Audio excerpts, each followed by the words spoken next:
Oh, hi there.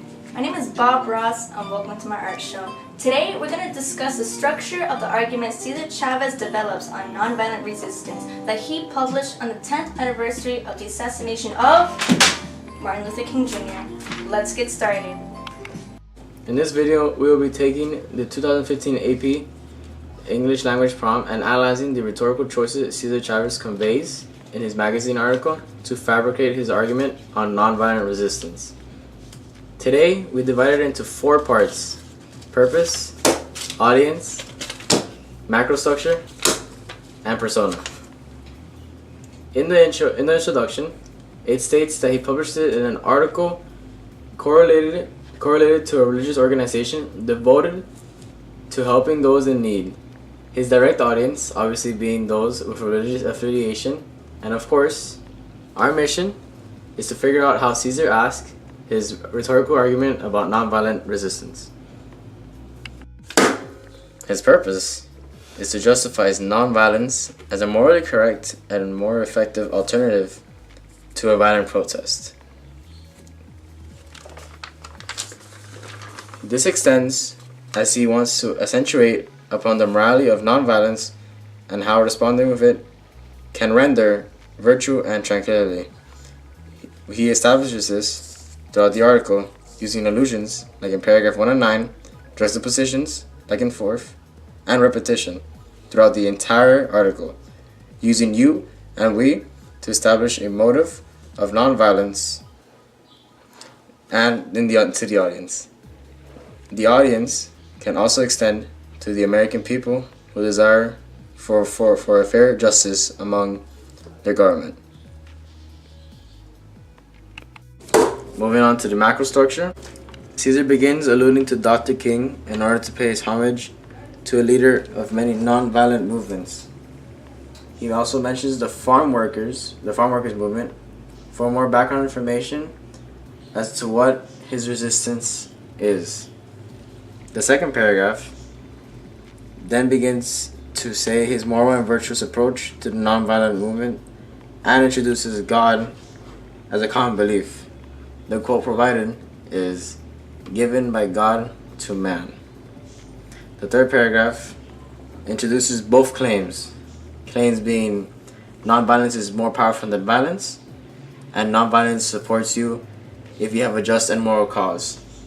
This goes back to nonviolence being the more just and moral cause type of resistance, as well as he mentions we to unify himself to the audience, and then says you to establish a motive of nonviolence while talking to his audience. Paragraph 4 begins with, "If we resort to violence, then one of two things will happen." This presents the two consequences of violence. Either there will be many injuries and perhaps death on both sides, or the total demoralization of workers. These are both hyperboles, including death and total demoralization. The next paragraph states nonviolence has exactly the opposite effect. This sets up a juxtaposition of the two paragraphs and the effects of nonviolence versus violence. Then, it continues to extend his argument toward nonviolent movements to support a greater cause among others. He wants to cause a strong change, saying millions who have a conscience acting upon the audience's guilt, and then the poor struggling nonviolently against great odds, appealing to the audience's emotions. The American people and people everywhere still yearn for justice. This ties into the audience, which is the American people, or anyone striving for justice. And then paragraph 6 starts with a shift, but. This says, nonviolence turns to violence as a last resort when emotions control actions. Nonviolence is the more logical approach, but violence is a normal human emotion and seems the best during times of necessity. Saying, however important the struggle is and however much misery, poverty, and exploitation exist, we know it cannot be more important than one human life. And this acts upon the audience's emotion, saying it's justifiable, but it's more logical to approach a nonviolence resistance to get results. The seventh paragraph supports the previous idea of people succumbing to their emotions in light of the feelings of frustration, impatience, and anger which seethe inside every farm worker. Chavez directly states farm workers are those involved who the problem most affects. In The Burdens of Generations of Poverty and Powerlessness, he immortalizes the problem as a long-standing issue which must be solved immediately. He iterates the amount of people involved as the masses of people, and further goes on to call people to rise for action for the cause. Freedom is best experienced through participation and self-determination, in the 8th paragraph. The narrator lists demonstrations, marches, and strikes as examples to avoid violent resistance. He introduces Gandhi and his famous boycotts and how they were perfectly executed to portray a peaceful manner. In the next paragraph, when victory comes through violence, it is victory with strings attached. A price to pay for everything, and when violence is in effect, there will be a loss at both sides.